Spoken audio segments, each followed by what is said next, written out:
नमस्कार दोस्तों, mister and Mrs अजनबी की हॉरर की दुनिया में आपका स्वागत है।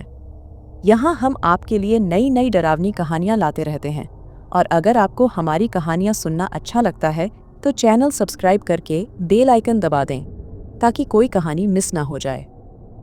हमारी आज की कहानी हमारे समाज के एक काले अध्याय को उजागर करती है, जहाँ देश के कई इलाकों में लड़कियों को लड़कों से कम आंका जाता है और आज भी लड़कियों के पैदा होने को दुर्भाग्य माना जाता है।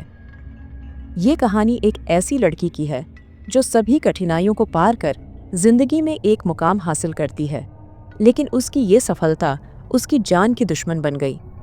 तो चलिए बिना वक्त लिए कहानी को शुरू करते हैं। खेड़ी हरियाणा के सूखे मैदानों में बसा एक छोटा सा गांव था, जहां मिट्टी में दरारें थीं और हवा में धूल का गुबार रहता था। ये इलाका आज भी हरियाणा के सबसे पिछड़े इलाकों में शुमार होता है। यहाँ का लिंगानुपात भारत में सबसे खराब था, जहाँ लड़कों के जन्म पर मिठाइयाँ बांटी जाती थीं और लड़कियों को बोझ समझा जाता था। लोग कहते थे, बेटी पैदा हुई तो घर का भाग्य डूब गया। इसी गांव में राधिका का जन्म हुआ, रामस्वरूप और कमला के घर। रामस्वरूप एक गरीब किसान था जिसके पास एक छोटा सा खेत था जो बारिश की मेहरबानी पर निर्भर था। कमला दिन रात मेहनत करती, सुबह चूल्हे पर रोटियां सेंकती, दोपहर खेतों में काम करती और रामस्वरूप का हाथ बंटाती और रात को 4 बेटियों राधिका, मीना, रीना और छोटी गुड़िया को सुलाती। घर में हर वक्त भूख और चिंता का माहौल था। पुराना कच्चा मकान, दीवारें मिट्टी की और छत टपकती थीं। घर में कंगाली का साया था, न खाने को भरपेट भोजन और बच्चों के पास पहनने को पुराने कपड़े थे। रामस्वरूप अक्सर अपने बड़े भाई रमेश से मदद मांगता था। रमेश एक धनी जमींदार था जिसके पास बड़े खेत, एक पक्का मकान और एक नई ट्रैक्टर थी। लेकिन रमेश को ना तो अपने भाई और ना ही उसकी 4 बेटियों पर कोई दया आती थी। उसके 3 बेटे संजय, राजू और छोटा मोहन थे और उसे अपने बेटों पर बहुत अभिमान था। वे तीनों बेकार थे, लेकिन लड़के होने के कारण उनकी सारी कमियां छिप जाती थीं। संजय, जो सबसे बड़ा था, पढ़ाई में पूरी तरह फेल था। वह 4 साल से उसी कक्षा में अटका हुआ था जहां अब राधिका भी थी, हालांकि वह राधिका से 4 साल बड़ा था। संजय को किताबें पकड़ना तक पसंद नहीं था और वह स्कूल में सिर्फ दोस्तों के साथ मस्ती मजाक करने जाता था। राजू और मोहन भी पढ़ाई में नाकाम थे, हमेशा पासिंग मार्क्स के लिए संघर्ष करते और कई बार फेल हो जाते। गांव के लोग कहते थे, रमेश के बेटे तो सिर्फ खाने और सोने के लिए बने हैं, एक भी पढ़ाई में पास नहीं हुआ। रमेश को फिर भी अपने बेटों पर गर्व था, लेकिन अंदर ही अंदर उसे शर्मिंदगी भी थी। एक दिन रामस्वरूप रमेश के घर गया और हाथ जोड़कर बोला, भैया थोड़ा अनाज दे दो, मेरी बेटियां भूखी हैं। रमेश ने ताना मारा, तुमने बेटियां ही पैदा कर लीं, अब क्या करूं मैं? मेरे बेटे भी तो हैं जो कुछ नहीं कर पाते। तेरी तो बेटियां हैं, इससे अच्छा तो तेरी कोई औलाद ही नहीं होती। कम से कम तुम दोनों पति पत्नी का पेट तो भर जाता। सुशीला, जो कि रमेश की पत्नी थी, पास में खड़ी थी, चिढ़ते हुए बोली, इतनी बेटियां पैदा की, अब भुगतो। हमारे बेटे तो कम से कम लड़के हैं, एकदम खरे सोने जैसे। कमला रोते हुए बोली, भाभी बस थोड़ा सा आटा दे दो, मेरी बेटियां भूख से तड़प रही हैं। सुशीला ने नाक भौं चढ़ाई, जाओ अपने भाग्य को कोसो, हमारे बेटे चाहे फेल होते रहते हैं तो लड़के ही, और पढ़ाओ बेटियों को। राधिका ने यह सब देखा और सुना। वह गांव के पुराने स्कूल में पढ़ती थी, जहां बेंचें टूटी थीं, किताबें फटी हुई थीं और कक्षा में धूल भरी रहती थी, लेकिन उसका मन पढ़ाई में था। मास्टर जी, एक बूढ़े शिक्षक जिनके चश्मे के शीशे मोटे थे, उसकी मेहनत को देखकर प्रभावित हुए। एक दिन उन्होंने राधिका को बुलाया और कहा, बेटी तू बहुत होशियार है, पढ़ाई में जी जान लगा दे, एक दिन तू अपने परिवार का नाम रोशन करेगी। राधिका ने जवाब दिया, हाँ मास्टर जी, मैं हम सबको गरीबी से निकालूंगी, मैं अपनी बहनों को भी पढ़ाऊंगी। मास्टर जी ने मुस्कुराकर कहा, तू ऐसा कर सकती है, लेकिन यहाँ के कुछ लोग तुझे आसानी से नहीं छोड़ेंगे, खासकर जो जलन खाते हैं। स्कूल में राधिका और संजय एक ही कक्षा में थे। संजय, जो 4 साल बड़ा था, हमेशा पीछे बैठता और पढ़ाई में रुचि नहीं दिखाता था। वह अक्सर राधिका को ताने मारता, एक लड़की क्या कर लेगी, घर जाकर रोटियां सेंक, मेरा बाप तो बड़ा जमींदार है, तेरा क्या है। राधिका चुपचाप अपनी किताबें पढ़ती, लेकिन अंदर ही अंदर संकल्प लेती कि उसे सफल होना है। परीक्षाओं के दौरान सुशीला की जलन बढ़ गई। उसे लगता था कि राधिका का टॉप करना उसके बेटे संजय की नाकामी को उजागर करता है। सुशीला ने छोटे मोटे काले जादू का सहारा लिया। उसने गांव के बाहर एक तांत्रिक से संपर्क किया जो काले कपड़े पहने और आंखों में काजल लगाए रहता था। तांत्रिक ने उसे एक काले धागे का ताबीज दिया और कहा, इसे राधिका के बस्ते में छुपा दो, वह बीमार हो जाएगी, परीक्षा में फेल हो जाएगी। सुशीला ने खुश होकर कहा, यह ठीक रहेगा, मेरा बेटा पास हो और यह लड़की पीछे रह जाए। परीक्षा के दिन राधिका को अचानक बुखार हो गया। उसकी आंखें लाल थीं, शरीर में कमजोरी थी और सिर भारी लग रहा था। कमला ने कहा, बेटी आज मत जा, तेरी तबीयत खराब है। लेकिन राधिका ने जवाब दिया, माँ मैं इस थोड़े से बुखार से हार नहीं मानूंगी। अगर मैं नहीं गई तो मेरा साल बर्बाद हो जाएगा। वह स्कूल गई और बीमारी के बावजूद पेपर लिखा। परिणाम आने पर वह फिर टॉप आई, जबकि संजय फिर फेल हो गया। गांव में हलचल मच गई। लोग कहने लगे, राधिका ने फिर बाजी मार ली। सुशीला ने रमेश से कहा, यह लड़की हमें शर्मिंदा कर रही है। मेरा बेटा फेल हुआ और यह टॉप कर गई। रमेश ने कहा, कुछ करो, नहीं तो गांव वाले हमारा मजाक उड़ाएंगे। वहीं उनके घर के हालात और खराब हो रहे थे। बारिश की उम्मीद टूट गई और खेतों में सिर्फ सूखी मिट्टी बची। मीना, जो सबसे छोटी थी, बीमार पड़ गई। उसकी सांसें भारी थीं, आंखें धंसी हुई थीं और वह बिस्तर से उठ भी नहीं पाती थी। डॉक्टर के लिए पैसे नहीं थे और कमला रो रो कर भगवान से दुआ मांगती। राधिका ने सोचा, मैं कुछ करना चाहती हूँ। उसने स्कूल में एक निबंध लेखन प्रतियोगिता में हिस्सा लिया। उसने रात रात भर जागकर तैयार की और मोमबत्ती की रोशनी में निबंध लिखा। सुशीला ने फिर ताबीज का इस्तेमाल किया और राधिका के स्कूल बैग में उसे छुपा दिया। राधिका को सिरदर्द और उल्टियां शुरू हो गईं, लेकिन वह हिम्मत न हारी और प्रतियोगिता जीती। उसे 5,000 रुपये की स्कॉलरशिप मिली, जिससे मीना की दवा का इंतजाम हुआ। कमला ने राधिका को गले लगाकर कहा, तू हमारी लक्ष्मी है बेटी, तूने अपनी बहन की जान बचाई। रामस्वरूप ने लगभग खुशी से रोते हुए कहा, तू पढ़ बेटी, हमारा सिर ऊंचा कर। सुशीला की जलन और बढ़ गई। उसने एक दिन स्कूल में राधिका के बेंच में ताबीज छुपाया और राधिका को बोर्ड परीक्षा के दिन तेज बुखार हो गया। उसका बदन टूट रहा था, लेकिन वह स्कूल गई। परीक्षा हाल में वह पसीने से तर थी, फिर भी पेपर पूरा किया। परिणाम आने पर राधिका ने पूरे राज्य में प्रथम स्थान हासिल किया। उसे 50,000 रुपये की नकद स्कॉलरशिप मिली। गांव में जश्न मनाया गया। लोग ढोल बजाकर राधिका को घर लाए। खुश होकर सरपंच और पंचायत ने रामस्वरूप के परिवार को 2 बोरी अनाज दिया। मास्टर जी ने कहा, राधिका, तूने गांव का नाम रोशन किया। लेकिन रमेश और सुशीला के घर में सन्नाटा था। सुशीला चीखी, इस लड़की के कारण हमें हमेशा शर्मिंदगी उठानी पड़ रही है। हमारा बेटा फिर से फेल हो गया और ये टॉप कर गई। रमेश ने कहा, अब तो गांव वाले भी हमारा मजाक उड़ा रहे हैं। सुशीला ने कहा, मैं इसे चैन से नहीं रहने दूंगी। इसी बीच एक दिन एक बाबा राधिका के घर आए। उनका कद लंबा, सफेद दाढ़ी वाला और उसके हाथ में एक पुरानी किताब और चेहरे से नूर छलक रहा था। उनका नाम बाबा रामदास था, जो गांव-गांव घूमकर धर्म का प्रचार और सामाजिक कुरीतियों के खिलाफ लड़ते थे।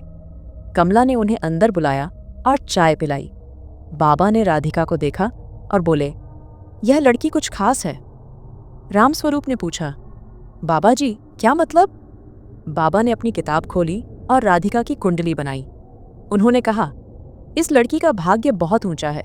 ये बहुत सफल होगी, पैसा, नाम और सम्मान सब मिलेगा, लेकिन इसका रास्ता आसान नहीं होगा। इसकी कुंडली में काल सर्प योग है। इसके जीवन पर एक बड़ा खतरा मंडरा रहा है जो इसे मार सकता है। अगर यह उस खतरे से बच गई तो लंबी, खुशहाल और समृद्ध जिंदगी जिएगी। कमला डर गई और बोली, बाबा जी क्या करें हम? बाबा ने कहा, समय आने पर इसका इलाज होगा, अभी इसे मेहनत करनी चाहिए। राधिका ने कहा, मैं डरूंगी नहीं बाबा जी, मैं अपनी जिंदगी खुद बनाऊंगी। बाबा मुस्कुराए और चले गए, लेकिन उनके शब्द राधिका के मन में गूंजते रहे। राधिका ने अपनी पढ़ाई में पूरी ताकत झोंक दी। बोर्ड परीक्षा में राज्य में प्रथम स्थान प्राप्त करने के बाद उसे गुरुग्राम के एक नामी कॉलेज में दाखिला मिला, लेकिन यहाँ पहुँचने का रास्ता आसान नहीं था। कॉलेज में उसे कई चुनौतियों का सामना करना पड़ा। वह गांव से आई एक साधारण लड़की थी, जिसके पास न तो अच्छे कपड़े थे और न ही शहर की चमक दमक की आदत। उसके सहपाठी उसका मजाक उड़ाते, देखो गांव की गंवार किताबें लेकर घूम रही है। राधिका चुपचाप सहती और अपनी पढ़ाई पर ध्यान देती। उसे छात्रवृत्ति मिली थी, लेकिन उससे सिर्फ फीस भर पाती थी। खाने पीने और रहने के लिए उसे पार्ट टाइम जॉब करना पड़ा। वह सुबह कॉलेज जाती, शाम को एक छोटे से रेस्तरां में वेट्रेस का काम करती और रात को हॉस्टल में लौटकर पढ़ाई करती। कई रातें उसने भूखे पेट बिताईं, लेकिन उसने हिम्मत नहीं हारी। कॉलेज के दौरान उसकी मुलाकात राहुल से हुई। राहुल उसी कॉलेज में पढ़ता था और एक मल्टीनेशनल कंपनी में इंटर्नशिप कर रहा था। वह राधिका की मेहनत से प्रभावित था। एक दिन लाइब्रेरी में राधिका किताबें पढ़ रही थी। जब राहुल ने उससे बात शुरू की, तुम हमेशा पढ़ती रहती हो, कभी ब्रेक नहीं लेती? राधिका ने मुस्कुराकर कहा, मेरे पास ब्रेक लेने का समय नहीं है, मुझे अपने परिवार का सपना पूरा करना है। राहुल ने कहा, मैं तुम्हारी मेहनत की इज्जत करता हूँ, कभी मदद चाहिए तो बताना। धीरे धीरे उनकी दोस्ती प्यार में बदल गई। राहुल राधिका का हौसला बढ़ाता और दोनों एक दूसरे के सपनों को समझते थे। राधिका ने राहुल को अपने माता पिता और बहनों से मिलवाया। सभी को राहुल बहुत पसंद था। राधिका ने कॉलेज में टॉप किया और उसी मल्टीनेशनल कंपनी में इंटर्नशिप हासिल की जहां राहुल काम करता था।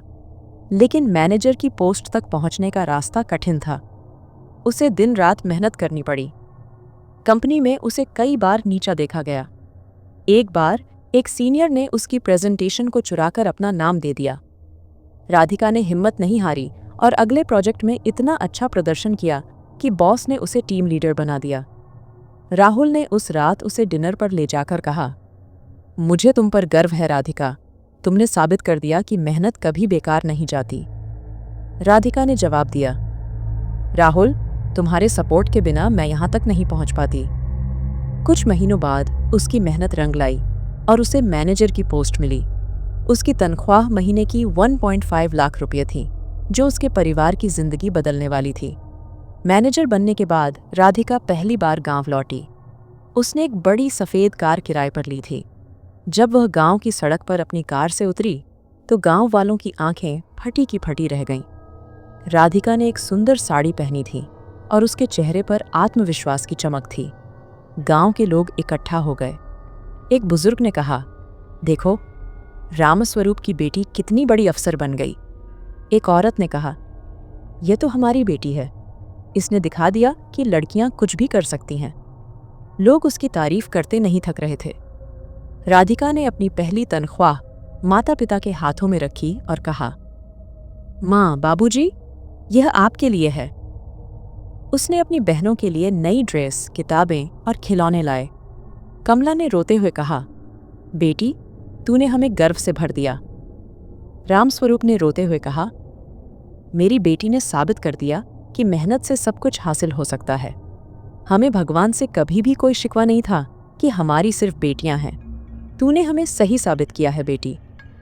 उसी समय रमेश के बेटों संजय, राजू और मोहन की हालत देखने लायक थी। वे दिन भर गांव में आवारा घूमते, सिगरेट पीते और ताश खेलते। संजय, जो कब का स्कूल छोड़ चुका था, गांव के नुक्कड़ पर दोस्तों के साथ बैठकर शराब पीता था। राजू और मोहन भी उसी रास्ते पर थे। गांव वाले कहते, रमेश के बेटों ने अपने बाप का नाम डुबो दिया। रमेश और सुशीला राधिका की सफलता से जलते थे।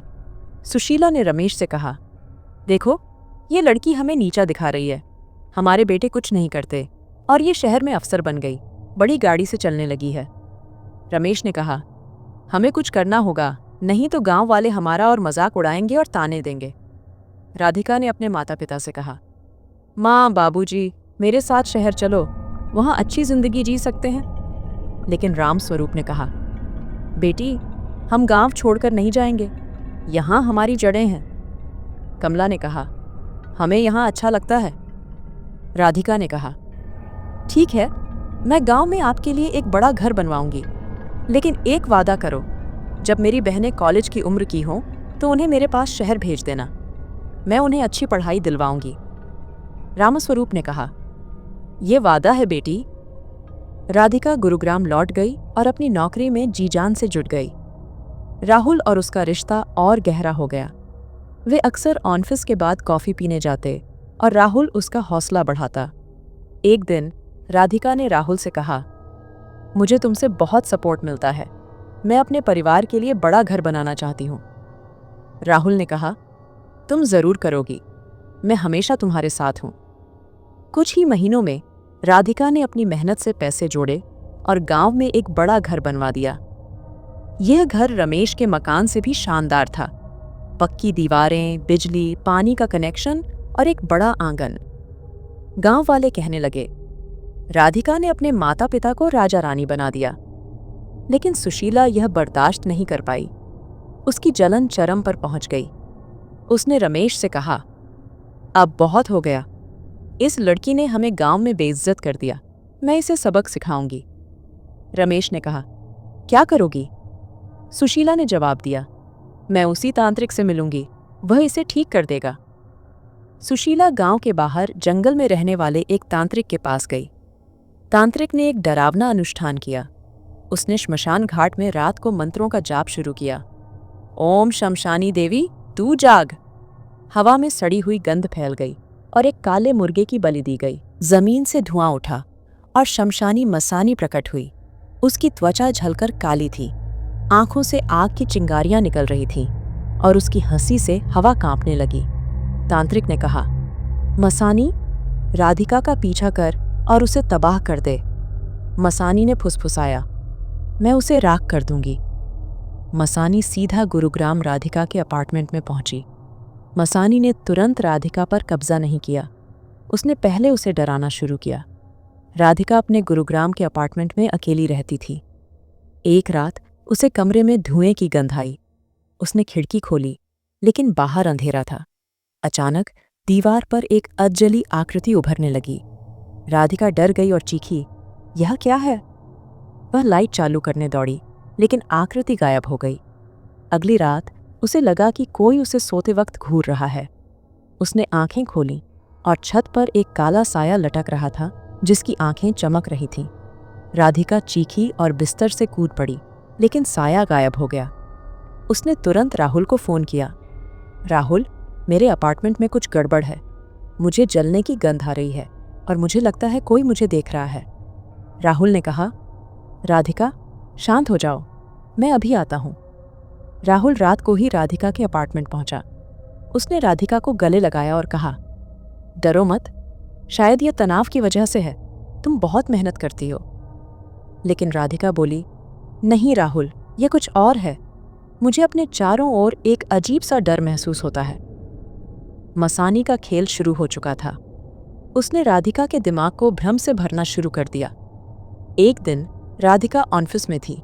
जब उसे लगा कि उसकी कुर्सी के नीचे आग की लपटें हैं, वह चीखी और कुर्सी से कूद पड़ी, लेकिन वहां कुछ नहीं था। सहकर्मी उसे अजीब नज़रों से देखने लगे। एक और दिन उसे मीटिंग रूम में एक काला साया दिखा जो दीवार पर रेंग रहा था। राधिका डरकर चीखी, यह क्या है? लेकिन बाकी लोगों ने कुछ नहीं देखा। वे सब राधिका की तरफ हैरानी से देखने लगे। उसकी छवि एक पागल और अस्थिर लड़की की बनने लगी और लोग उसकी पीठ के पीछे हंसने लगे। शमशानी मसानी ने राधिका को डराना शुरू कर दिया था। वह अभी तक उस पर कब्जा नहीं करना चाहती थी, बल्कि उसे मानसिक रूप से तोड़ना चाहती थी। राधिका की रातें डरावने सपनों से भर गईं। एक रात वह सो रही थी जब उसे सपना आया कि वह एक पुराने श्मशान में खड़ी है। चारों ओर अधजले शव थे, जिनकी आंखें खुली थीं और हाथ उसकी ओर बढ़ रहे थे। एक शव ने उसकी कलाई पकड़ ली और उसकी ठंडी उंगलियां राधिका के गले तक पहुंच गईं। राधिका चीखी और जाग गई। उसका माथा पसीने से भीगा था। अगली रात सपने में एक औरत का भूत उसे घूर रहा था, जिसका चेहरा झलकर काला हो गया था। वह राधिका की ओर बढ़ी और बोली, तू जिंदा नहीं रहेगी। राधिका की नींद टूट गई और उसे लगा कि उसका बिस्तर हिल रहा है, हालांकि कमरे में सब शांत था। मसानी दिन के वक्त भी भ्रम पैदा करती थी। एक दिन राधिका ऑफिस जा रही थी जब उसे लगा कि सड़क पर एक काला साया उसका पीछा कर रहा है। उसने पीछे मुड़कर देखा, लेकिन कुछ नहीं था। फिर अचानक उसकी आंखों के सामने एक जलता हुआ चेहरा उभरा जो हंसते हुए गायब हो गया। राधिका का दिल जोर जोर से धड़कने लगा। घर लौटकर वह बाथरूम में थी जब उसे लगा कि दर्पण में कोई उसकी पीठ के पीछे खड़ा है। उसने पीछे मुड़कर देखा, लेकिन वहां कोई नहीं था। ये भ्रम उसकी मानसिक शांति छीन रहे थे। राधिका की नींद कम होती गई। वह दिन भर थकी थकी रहती और उसकी आंखों के नीचे काले घेरे पड़ गए। ऑफिस में उसका ध्यान भटकने लगा। एक दिन वह मीटिंग में बैठी थी जब उसे लगा कि मेज के नीचे से एक हाथ उसकी टांग पकड़ रहा है। वह चीखते हुए कुर्सी से कूद पड़ी और बोली, "यहां कोई है?" सहकर्मी उसे अजीब नजरों से देखने लगे। बॉस ने उसे अपने केबिन में बुलाया और कहा, "राधिका, तुम्हारा व्यवहार ठीक नहीं है। शायद तुम्हें कुछ दिन की छुट्टी ले लेनी चाहिए।" राधिका ने विरोध किया, "लेकिन मैं ठीक हूं।" बॉस ने कहा, "नहीं, तुम्हें आराम की जरूरत है। घर जाओ और वापस आने से पहले डॉक्टर से मिलो।" राधिका मजबूरी में अपार्टमेंट लौट गई। अब राधिका ज्यादातर समय अपार्टमेंट में थी, जो मसानी के लिए आसान निशाना था। एक रात वह सोफे पर बैठी थी जब उसे लगा कि कमरे में ठंडी हवा चल रही है। उसने देखा कि दीवार पर खून से लिखा हुआ है, "तू बच नहीं सकती।" वह चीखी और लाइट चालू की, लेकिन लिखाई गायब थी। राधिका की हंसती खेलती खुशहाल जिंदगी नर्क में बदल रही थी। अगली रात उसे लगा कि बिस्तर के नीचे कोई सांस ले रहा है। उसने कंबल हटाया और देखा कि एक काला हाथ उसकी ओर बढ़ रहा है, लेकिन फिर गायब हो गया। राधिका का डर बढ़ता जा रहा था। एक दिन वह रसोई में थी जब उसे लगा कि फ्रिज से खून की धारा बह रही है। वह पीछे हटी और चीखी, लेकिन कुछ ही पलों में सब सामान्य हो गया। ये भ्रम उसकी मानसिक स्थिति को तोड़ रहे थे। अब तो उठते बैठते उसे कुछ न कुछ डरावना दिखाई देता था। फिर एक रात मसानी ने पहली बार सामने आने का फैसला किया। राधिका अपने बेडरूम में थी जब कमरे का तापमान अचानक गिर गया। उसने देखा कि एक कोने में एक अधजली आकृति खड़ी है।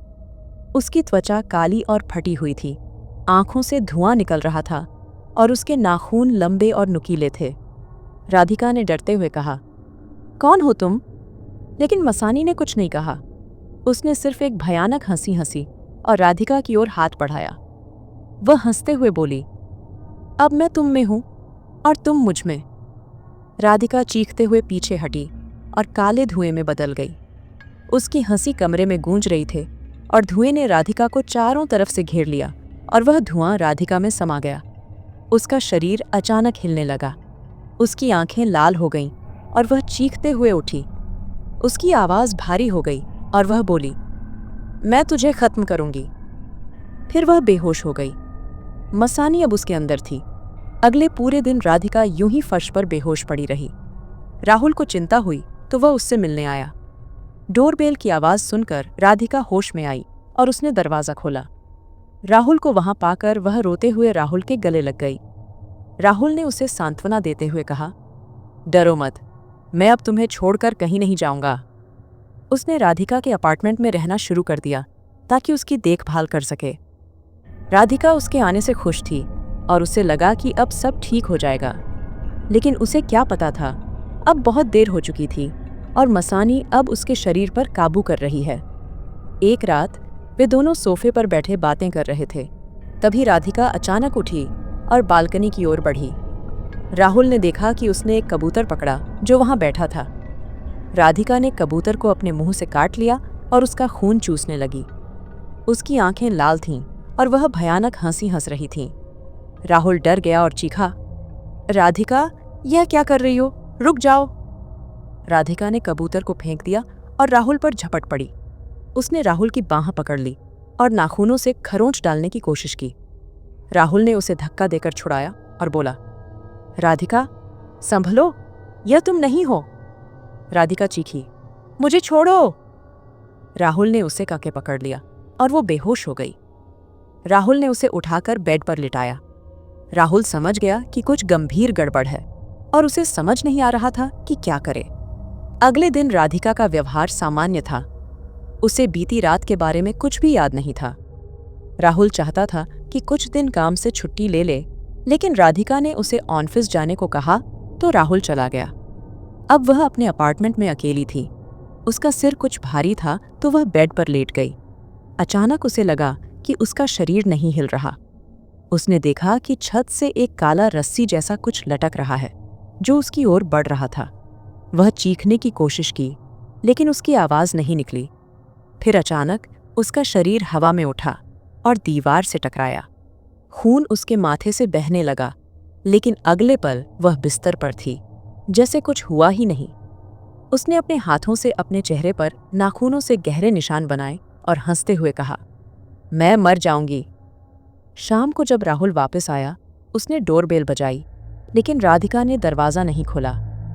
राहुल ने अपने पास पड़ी चाबी से दरवाजा खोला और अंदर आ गया।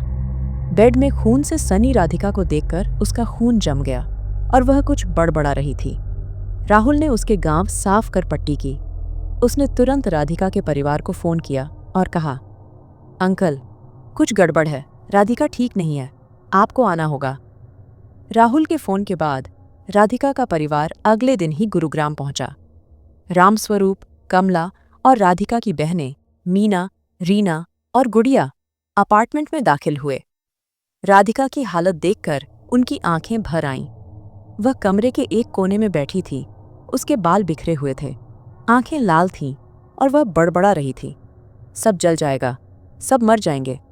कमला ने उसे गले लगाने की कोशिश की, लेकिन राधिका ने उसे धक्का दे दिया और चीखते हुए कहा, मुझे छू मत, मूर्ख औरत, तूने मुझे जन्म क्यों दिया?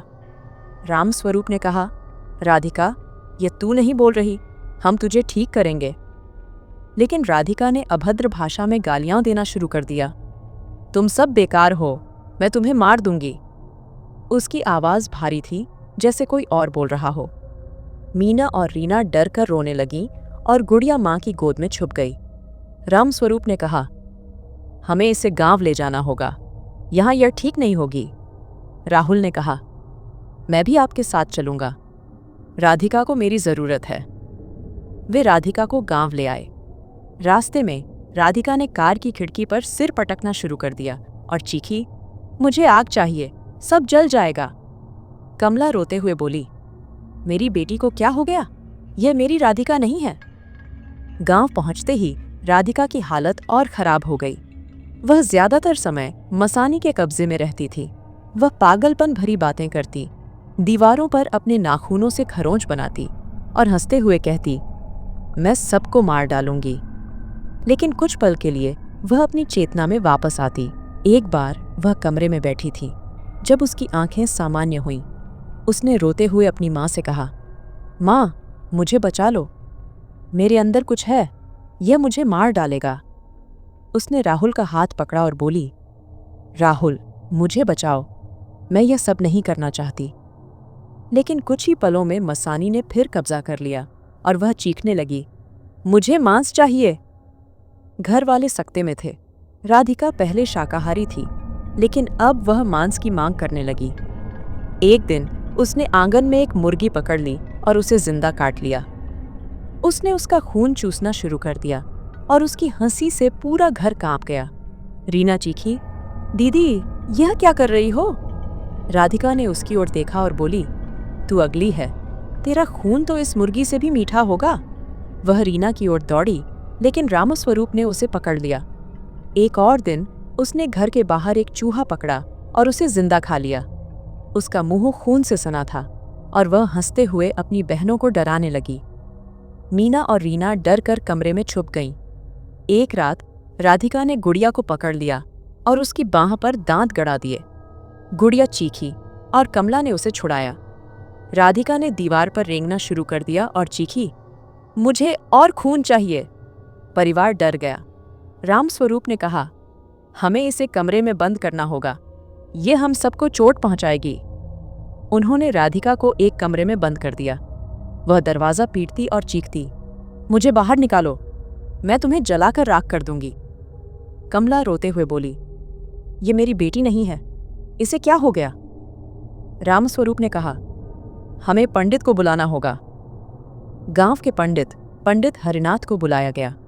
वे एक अनुभवी व्यक्ति थे जिन्होंने कई बार भूत प्रेत भगाने का दावा किया था। उन्होंने कमरे में एक चक्र बनाया, मंत्र पढ़े और राधिका पर पवित्र जल छिड़का। लेकिन राधिका ने उसका मजाक उड़ाया। तेरे मंत्र मेरे सामने बेकार हैं। उसने पंडित की ओर थूक दिया और चीखते हुए हंसी। पंडित ने कई घंटे कोशिश की, लेकिन कुछ नहीं हुआ। उसने कहा, यह कोई साधारण भूत नहीं है, मेरे बस की बात नहीं। वह हारकर चले गए। रामस्वरूप को अचानक बाबा रामदास की याद आई, जिन्होंने राधिका की कुंडली में काल सर्प योग की भविष्यवाणी की थी। उसने कमला से कहा, वही बाबा जो कई साल पहले आए थे। उन्होंने कहा था कि राधिका के जीवन पर खतरा है। जब समय आएगा तो वे इसका उपचार करेंगे। हमें उन्हें ढूंढना होगा। कमला ने कहा, लेकिन वे कहाँ होंगे? गांव के एक बुजुर्ग ने बताया, मैंने सुना है कि बाबा रामदास हरिद्वार में हैं। वे गंगा के किनारे एक आश्रम में रहते हैं। रामस्वरूप ने कहा, मैं वहां नहीं जा सकता, मुझे राधिका की देखभाल करनी है। राहुल ने कहा, अंकल मैं जाऊंगा, मैं बाबा को लेकर आऊंगा। राहुल हरिद्वार के लिए निकल गया। उसने वहां बाबा रामदास के बारे में पूछा। वह गंगा के किनारे एक छोटे से आश्रम में पहुंचा, जहां बाबा रामदास ध्यान में बैठे थे। राहुल ने उनके सामने हाथ जोड़े और कहा, बाबा जी, मैं खेड़ी गांव से राधिका का दोस्त हूं। आपने कई साल पहले उसकी कुंडली देखी थी। वह मुसीबत में है। किसी ने उस पर काला जादू किया है। आप उसे बचाइए। बाबा रामदास ने आंखें खोलीं और कहा, मुझे याद है, उसकी कुंडली में काल सर्प योग था। मैं चलूंगा, यह समय है उसकी रक्षा करने का। राहुल उन्हें लेकर गांव लौट आया। जैसे ही बाबा ने राधिका के घर में कदम रखा, उन्होंने हवा में एक ठंडी और भारी उपस्थिति महसूस की। उनके माथे पर पसीने की बूंदें आ गईं और उन्होंने रामस्वरूप से कहा, इस घर में एक बहुत शक्तिशाली अंधेरी शक्ति है। यह कोई साधारण भूत नहीं है। बाबा कमरे में गए जहां राधिका बंद थी। राधिका दीवार पर रेंग रही थी। उसके नाखूनों से दीवार पर खरोंच के निशान थे और वह चीख रही थी, मुझे आग चाहिए। बाबा ने उसकी आंखों में देखा और ध्यान लगाया और कहा, यह शमशानी मसानी है। इसने राधिका पर कब्जा किया है। किसी ने इस मसानी को सिद्ध कर इस पर छोड़ा है। राहुल ने बाबा से पूछा, बाबा ये मसानी क्या है और कौन इस तरह राधिका को नुकसान पहुंचाना चाहेगा? बाबा ने कहा, मसानी एक काली शक्ति है जिसे लोग अपने मकसद के लिए सिद्ध करते हैं। मसानी कई प्रकार की होती हैं। कुछ लोग इन्हें धन समृद्धि के लिए सिद्ध करते हैं और कुछ अपने शत्रुओं को बर्बाद करने के लिए। मैं अभी तो ये नहीं कह सकता कि कौन इस मासूम लड़की का दुश्मन है। अगर आपको किसी पर शक है तो बताएं। कमला रोते हुए बोली, रमेश भैया और सुशीला भाभी ही हमारी लड़कियों को पसंद नहीं करते, खासकर राधिका को। आप कुछ भी करके मेरी बेटी को बचाइए। रामस्वरूप ने कहा, क्या कमला कुछ भी बोले जा रही हो? वो जैसे भी हैं इस घर के बड़े हैं, वो ऐसा नहीं कर सकते। बाबा ने कहा, इस सब के बारे में तो पता चल ही जाएगा। अभी तो हमें ये सोचना है कि मसानी को राधिका के शरीर से कैसे निकाला जाए, और इसे निकालना आसान नहीं होगा। हमें 3 दिन का अनुष्ठान करना होगा। परिवार ने बाबा की बात मानी। अनुष्ठान की तैयारी शुरू हुई। बाबा ने घर के बीच में एक बड़ा चक्र बनाया, जिसमें पवित्र राख, तांबे की थालियां और मंत्रों से बंधे ताबीज रखे। पहले दिन बाबा ने मंत्रों का जाप शुरू किया। ओम शमशानी नाशाय नमः।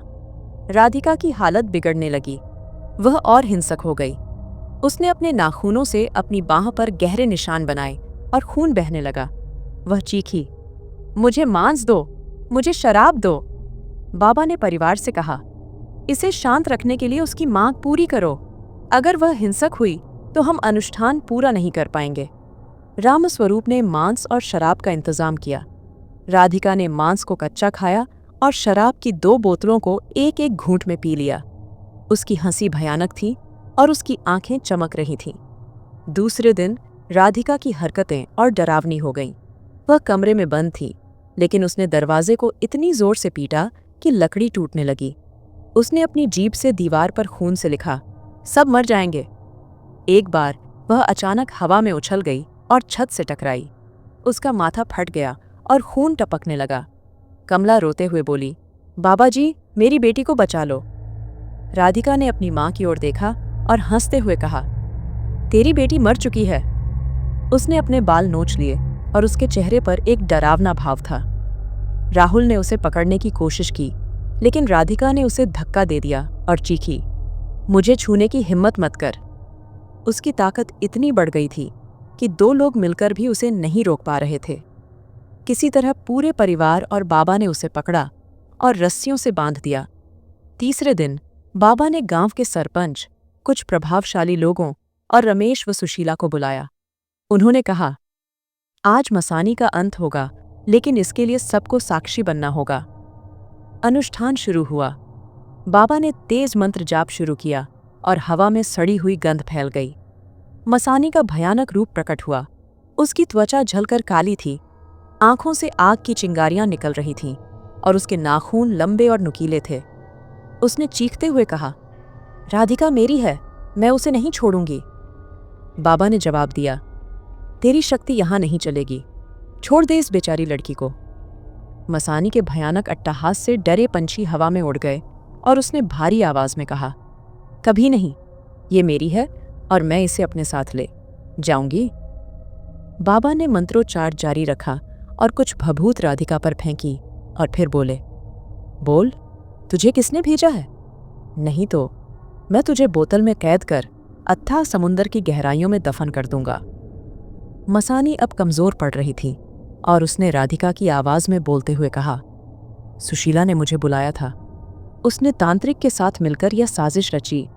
वे राधिका की सफलता से जलते थे। वह चाहती थी कि राधिका तड़प तड़प कर मरे। सुशीला डर गई और बोली, यह झूठ है। लेकिन मसानी ने हंसते हुए कहा, मैं झूठ नहीं बोलती। गांव वालों ने सुशीला और रमेश को घृणा की नजरों से देखा। मसानी ने राहुल की ओर देखा और मांग रखी, इस लड़की को छोड़ने के लिए मुझे बलि चाहिए, एक सुंदर नौजवान की। बाबा ने कहा, हम बलि देंगे, लेकिन इंसान की नहीं। उन्होंने कुछ मंत्र पढ़ के एक काले बकरे की बलि दी और अंतिम मंत्रों के साथ बाबा ने मसानी को राधिका से बाहर निकाला।